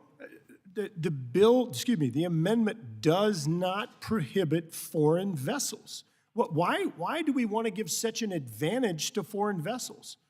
All we're asking for is, and this doesn't even provide a level playing field, it provides a little bit more of a level playing field by simply requiring annual inspections, by simply making sure that if you go get a B-1 visa to work in the United States, you at least have to have some accountability and be aligned back with your vessels. I'll say it again. I don't have any desire to hire Russians to do work in the United States. And 10 years from now, I hope we end up in this scenario. But to bootstrap this industry when literally the American flag vessels don't exist is just going to strangle it in its infancy. I'm going to say it a 16th time to my friend from Massachusetts. This bill does not ban foreign vessels. It does not.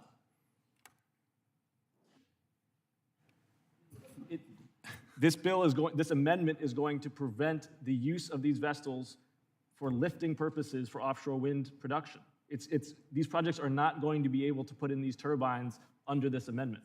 If my friend wants to keep hiring Russians, that's fine. I'm opposed, and I urge adoption of the amendment. Well, if my friend from Louisiana wants to thwart the clean energy industry in the United States, then that's fine. Mr. Chairman? Gentleman, yield back. Okay, I thank the gentleman. Do others wish to be heard on the amendment? Hearing none, I'll speak to the amendment.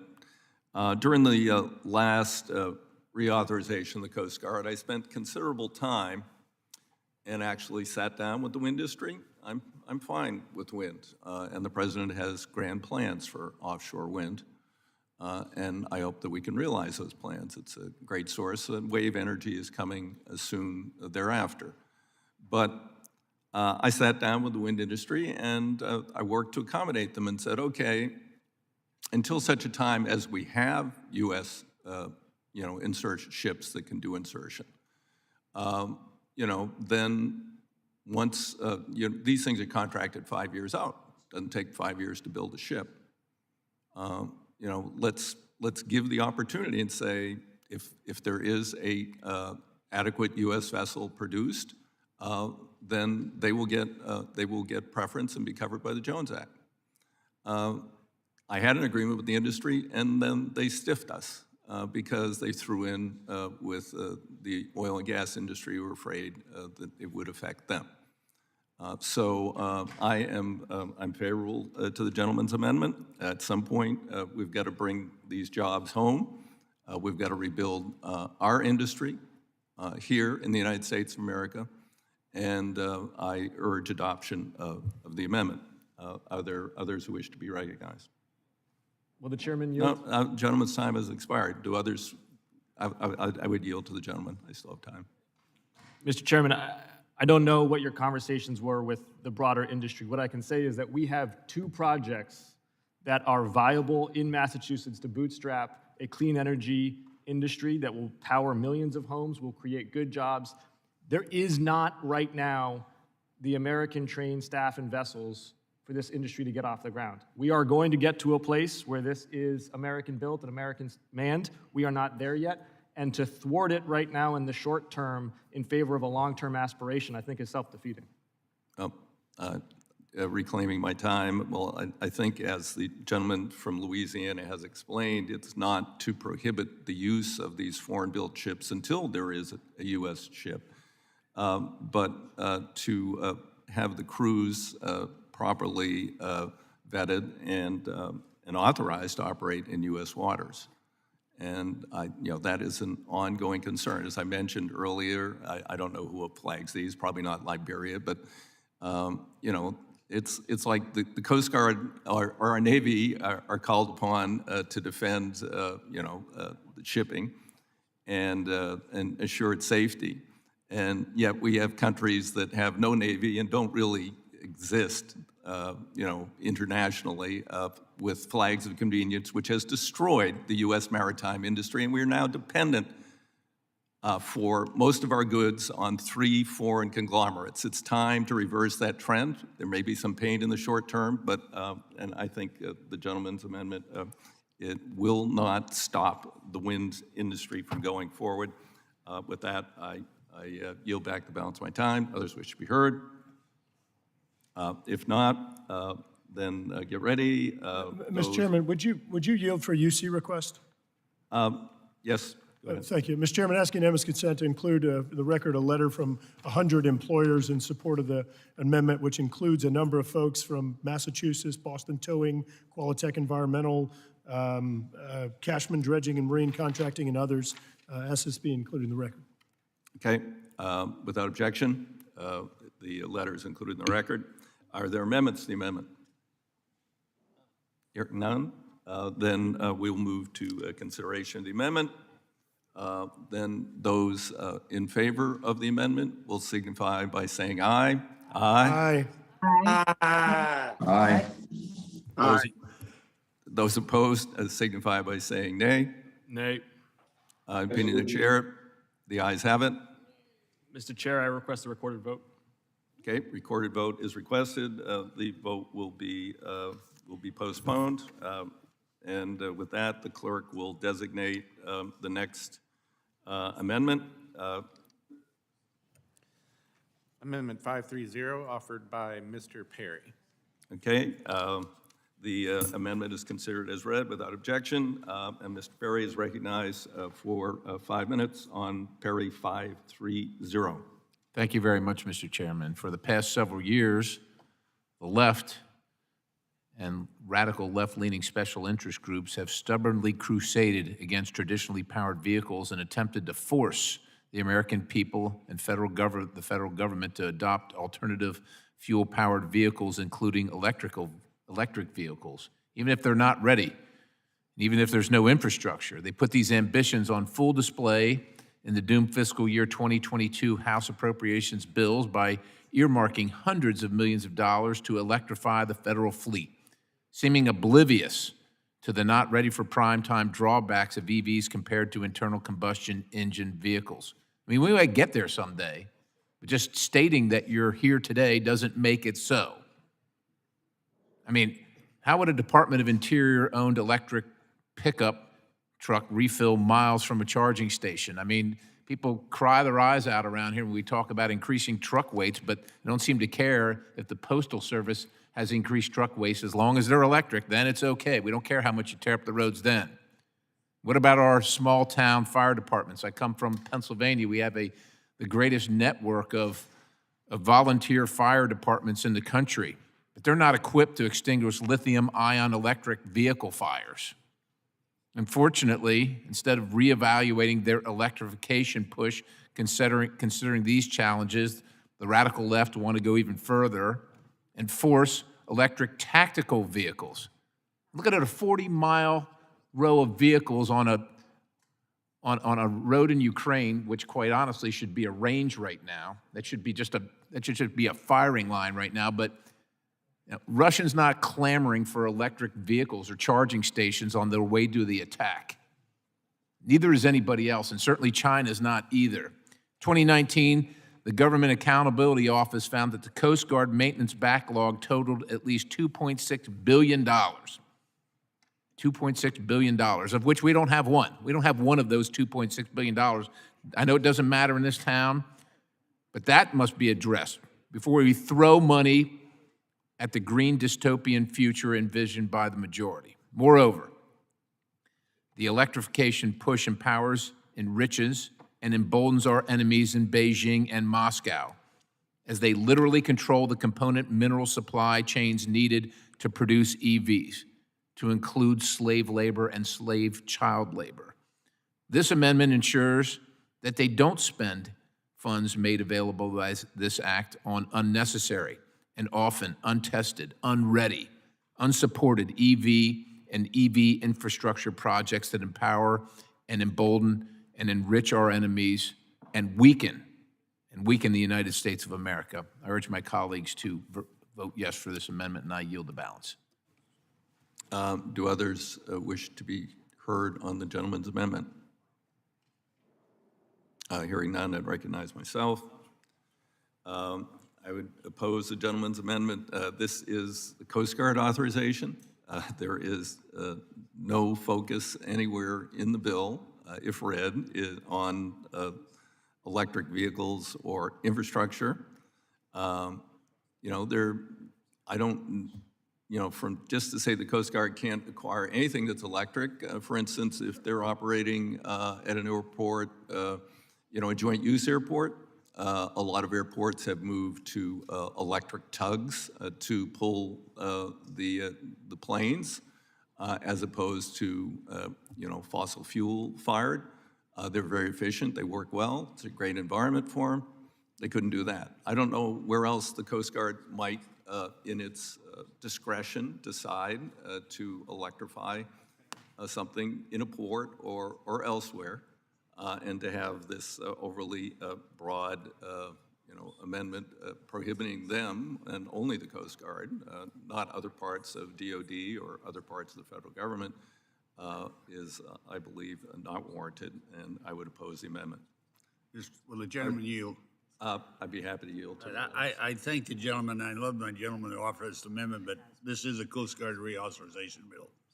And there's one thing that I don't know how many are aware of. There is a new, I would call a new theory, or they're working on a new propulsion system for smaller watercraft. I'm talking about 200, 300 feet long, that are in our inland waters. I used to be an old tugboat man.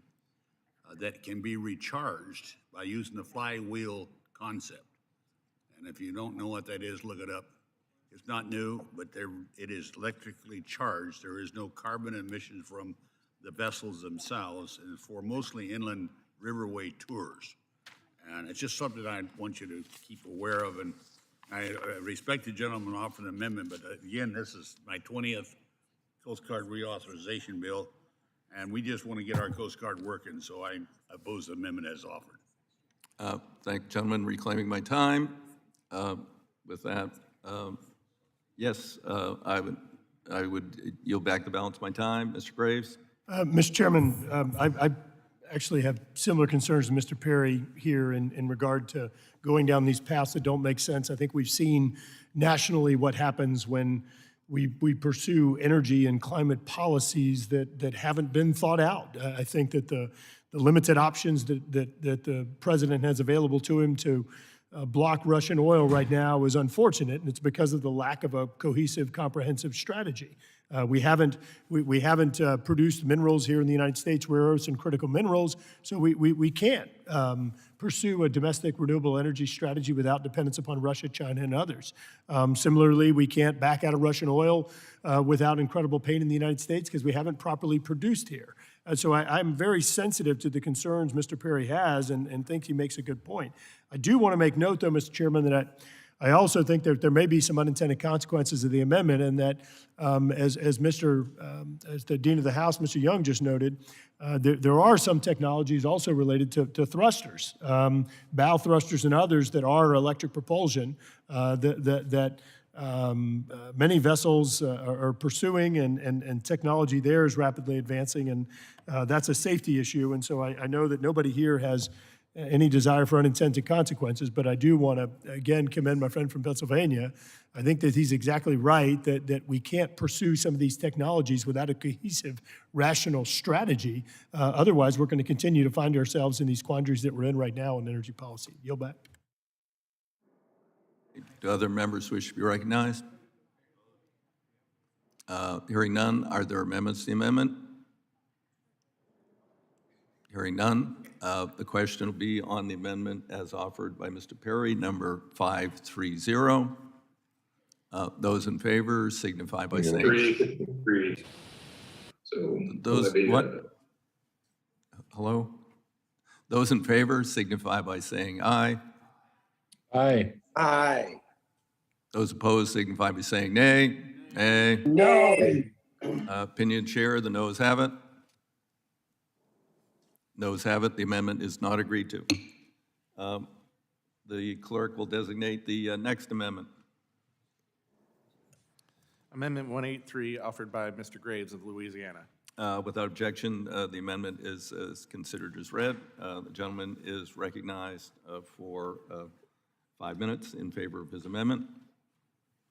Thank you, Mr. Chairman. Mr. Chairman, I intend to be brief, and I want to be clear up front that I do intend, Mr. Chair, to offer and withdraw this amendment. Mr. Chairman, the Coast Guard has indicated that they're short 400 marine inspectors right now, 400.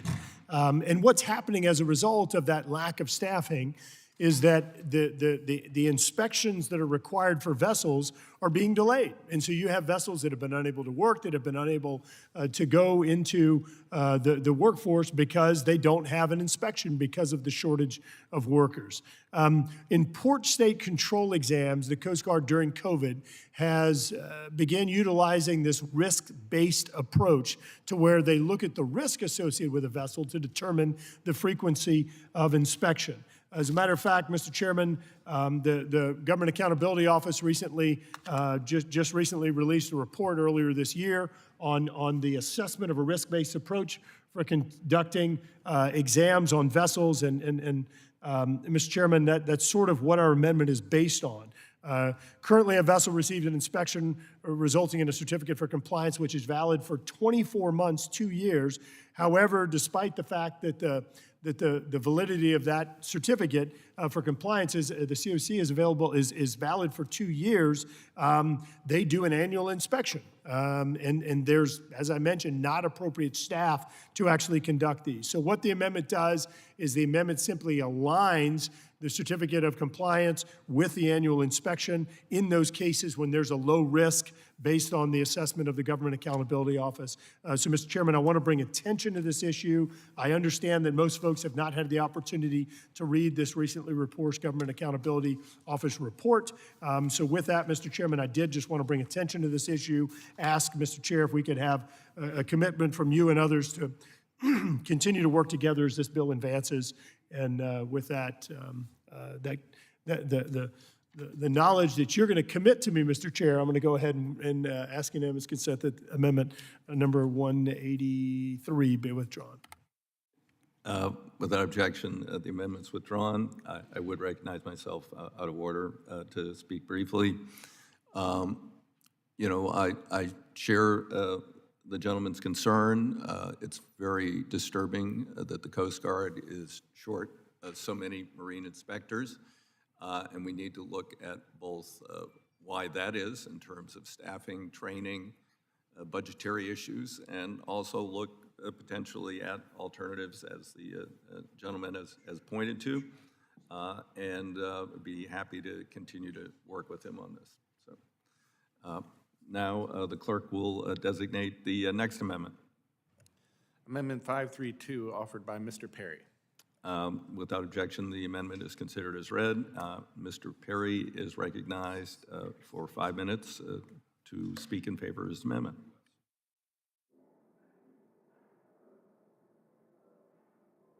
Probably, is he in the ante room?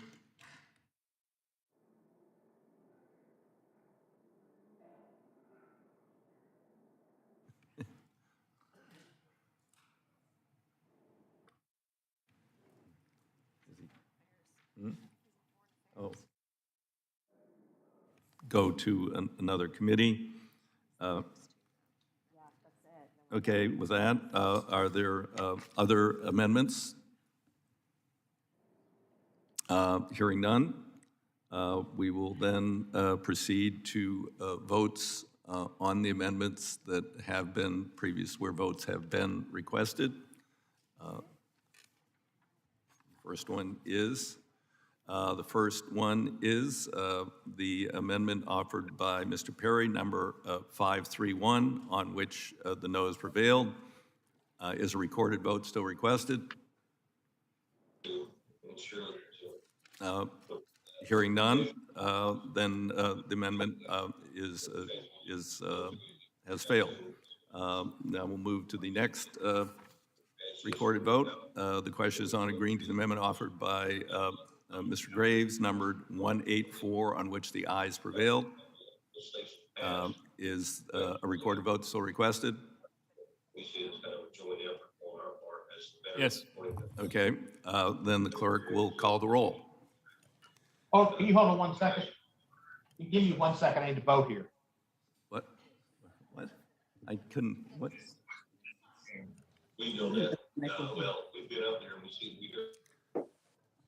Mr. DeFazio.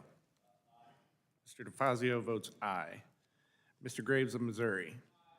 Mr. Graves of Missouri votes aye. Ms. Norton? Aye. Ms. Norton votes aye. Mr. Young? Mr. Young votes aye. Ms. Johnson of Texas? Johnson of Texas votes aye. Ms. Johnson of Texas votes aye. Mr. Crawford? Mr. Larson of Washington? Mr. Gibbs? Mr. Gibbs votes aye. Mrs. Napolitano? Aye. Mrs. Napolitano votes aye. Mr. Webster of Florida? Yes. Mr. Webster of Florida votes nay. Mr. Cohen? Mr. Cohen votes aye. Mr. Cohen votes aye. Mr. Massey?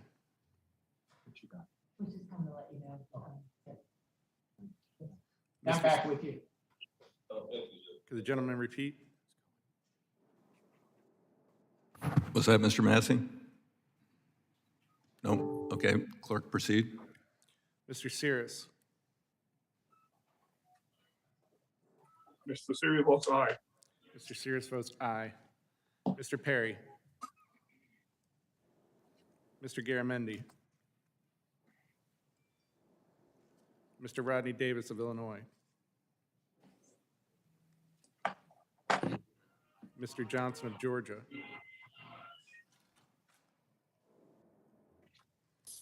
Mr. Katko?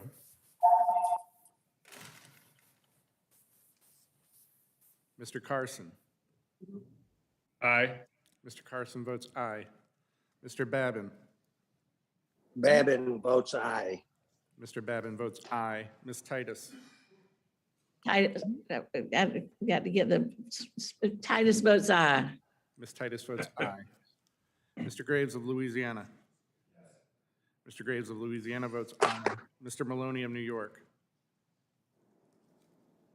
Mr. Rouser? Mr. Huffman? Huffman, aye. Mr. Huffman votes aye. Mr. Bost? Lost, aye. Mr. Bost votes aye. Ms. Brownlee? Mr. Weber of Texas? Weber votes aye. Mr. Weber of Texas votes aye. Ms. Wilson of Florida? Mr. LaMalfa? LaMalfa, aye. Mr. LaMalfa votes aye. Mr. Payne? Mr. Westerman? Aye. Mr. Westerman votes aye.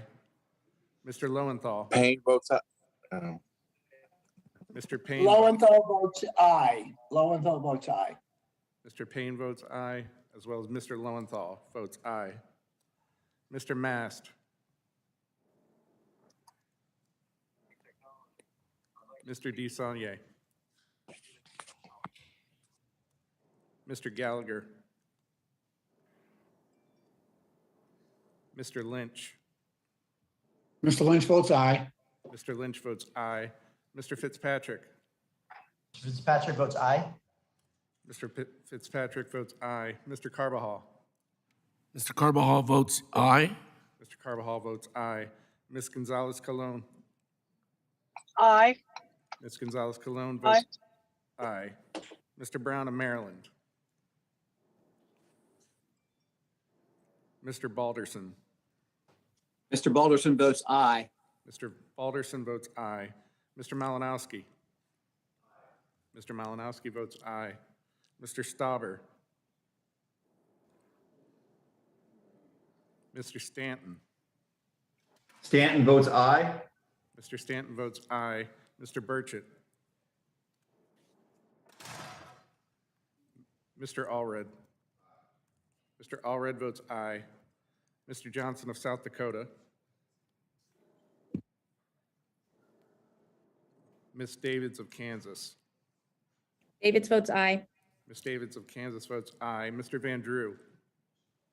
Mr. Van Drew votes yes. Mr. Van Drew votes aye.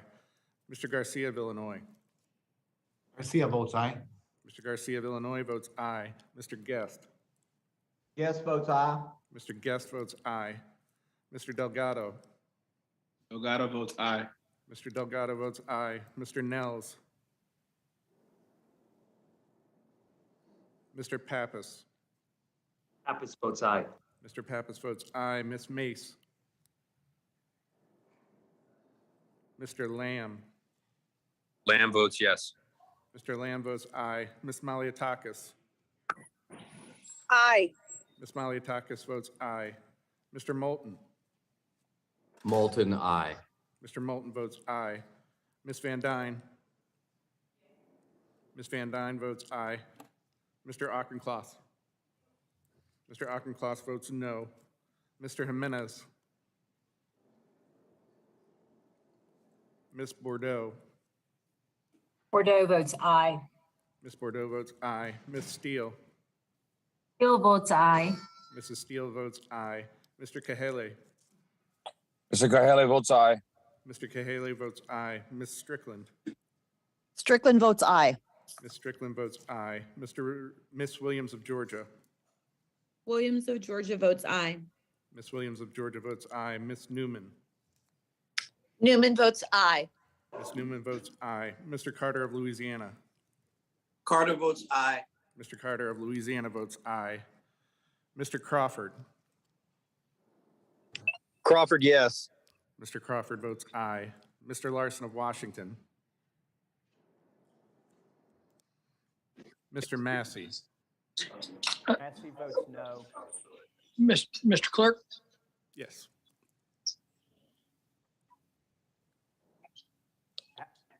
How is Massey recorded?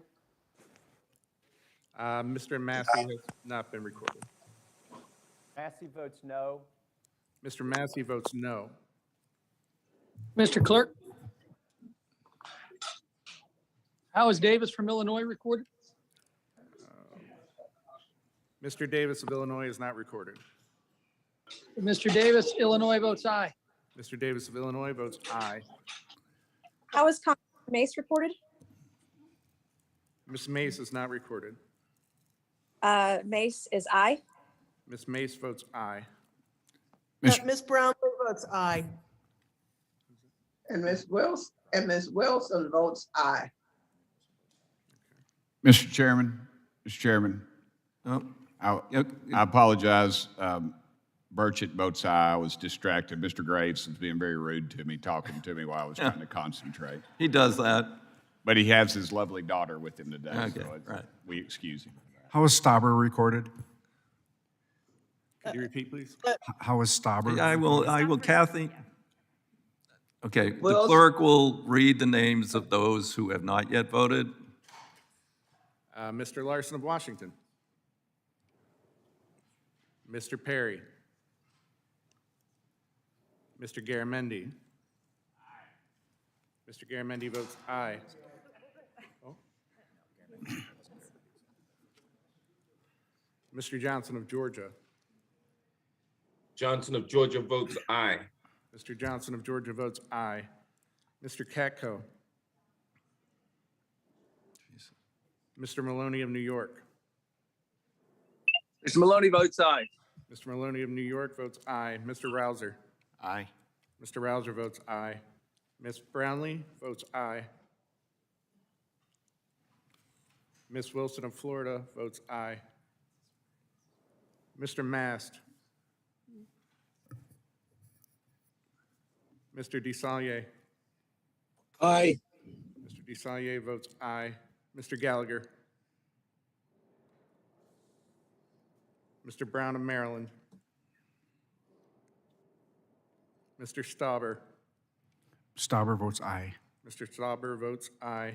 Mr. Johnson of South Dakota. Aye. Mr. Johnson of South Dakota votes aye. Mr. Nels. Mr. Jimenez.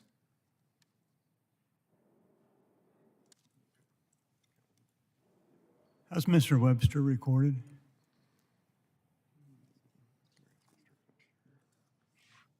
Mr. Webster of Florida is recorded as no. I'm a yay. Mr. Webster of Florida votes aye. Mr. Garamendi is recorded as aye. Do other members wish to vote? Any other members wish to change their vote? If not, the clerk will report the tally.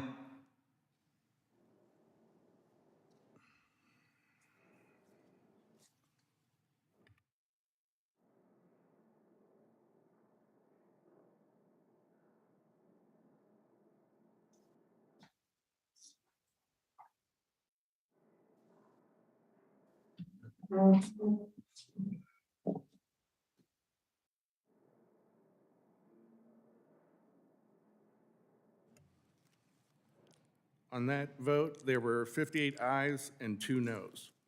The amendment is agreed to. We will now proceed to final passage of legislation.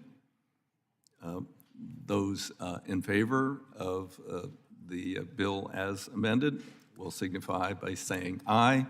Aye. Aye. Those opposed signify by saying nay. Opinion of the chair, the ayes have it, the ayes have it. The legislation is adopted.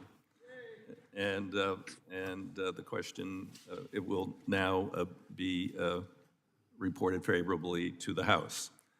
We now move on to Con Res 74, authorizing the use of the Capitol grounds for the National Peace Officers Memorial Service and the National Honor Guard Pipe Band exhibition.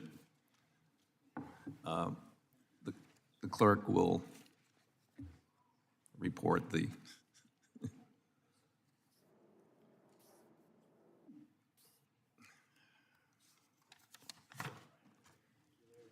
Con Res 74 is considered read, and I would move to what's that? Okay. Without objection, the Committee on Economic Development, Public Buildings, Emergency Management, Discharge for further consideration. Con Res 74, I call up the bill for consideration. Without objection, first reading bills dispense with bills considered as open and read for amendment at any point. I recognize myself for a statement. I strongly support House Concurrent Resolution 74, sponsored by our colleagues, Representative Titus and Webster, who are of the Committee of Jurisdiction, and authorize the use of the Capitol grounds for the 41st Annual National Peace Officers Memorial Service, National Honor Guard and Pipe Band exhibition. Transportation Infrastructure Committee has continually approved similar resolutions in the past in order to recognize those law enforcement officers killed in the line of duty within the last year. We remain steadfast in support of our law enforcement community and the sacrifices of those who risk their lives to protect others, and look forward to both these events occurring in the middle of May. I urge the committee to join me in supporting this resolution. Do other members wish to be recognized to speak in favor of the resolution? The gentleman is recognized. Thank you, Mr. Chairman. I want to thank Subcommittee Chair Titus and Ranking Member Webster for their leadership on this resolution. Con Res 74 honors our nation's fallen law enforcement officers who died in the line of duty last year with the memorial services here at the Capitol. Every day, our police officers show up to protect and to serve, keeping our families, businesses, and communities safe. Unfortunately, too many of our police officers are criticized and disparaged for doing one of the hardest, one of the most important and most dangerous jobs in the country. And it's a job that continues to get more dangerous every day. According to the New York Times, last year's murder rate was higher than at any point since 1996. Over the last decade, violent crime in U.S. cities has risen by 12%. We owe a very deep gratitude to those men and women who continue to serve despite the challenging times. So this memorial service is one small way to thank and honor the men and women who gave the ultimate sacrifice. I do support this very much, and with that, I yield back. I thank the gentleman for his support of the resolution. I now recognize the subcommittee chair, Ms. Titus. Thank you, Mr. Chairman, and thank you for your support and that of the ranking member. House Concurrent Resolution 74 authorizes the use of the Capitol grounds for the annual National Peace Officers Memorial Service and the National Honor Guard and Pipe Band exhibition. As chair of the subcommittee that oversees public buildings, it's my honor to carry this resolution along with my ranking member, Mr. Webster, on the committee. This service will be held on May the 15th, and it'll be coordinated with the architect of the Capitol along with Capitol Police. It will honor 563 officers who died in the line of duty in 2021, including 5 from my state of Nevada. Sadly, 379 of those officers passed away as a result of contracting COVID-19 while in the line of duty, remaining serving their communities. They were among the millions of frontline and essential workers who day in and day out continued to do their job, risk their lives and their families' lives to keep us all safe, whether it was treating the sick, keeping our cities and towns running, stocking grocery shelves, cooking meals, delivering products, and keeping our streets safe. We can't bring back those that we've lost, but we can honor their sacrifice and service by taking basic steps to keep ourselves safe. We honor them if we do that in their place or in their stead. The 5 officers from Nevada I would just like to acknowledge include Police Officer Jason Swanger, Nevada Highway Patrol Trooper Micah, Deputy Sheriff John King, Deputy Sheriff Don Poffenroth, and Corporal Ignacio Romero. My condolences are with the families and loved ones of these 5 public servants who died with valor and honor while serving us. And the mourning of all of those of the 563 who passed away, we want to recognize them and celebrate their lives at this year's memorial. So I urge the committee to join me in supporting this tribute to our fallen law enforcement officers, and I yield back. Thank the gentlelady for her remarks. Do others wish to be recognized to speak on the resolution? Hearing none. Mr. Webster. What? Okay. Mr. Webster. Okay. Thank you, Chair. The annual National Peace Officers Memorial event honors the law enforcement officers who have made the ultimate sacrifice. The measure authorizes the use of Capitol grounds for these events each May. These men and women who put on uniforms each day to protect our communities and families. It is critical for us to recognize police officers who are doing a tough job. To all law enforcement officers who put on the badge each day, to wear it with honor, we say thank you and we support you. This resolution is just one way we can demonstrate our support for these officers and their families and honor those who have lost their lives in the line of duty. I urge my colleagues to support this resolution. I yield back. I thank the ranking member for his statement in support. Do other members wish to be recognized? Mr. Chairman. Who is that? Mr. Chairman, Mr. Lynch. Mr. Lynch, you're recognized. 5 minutes.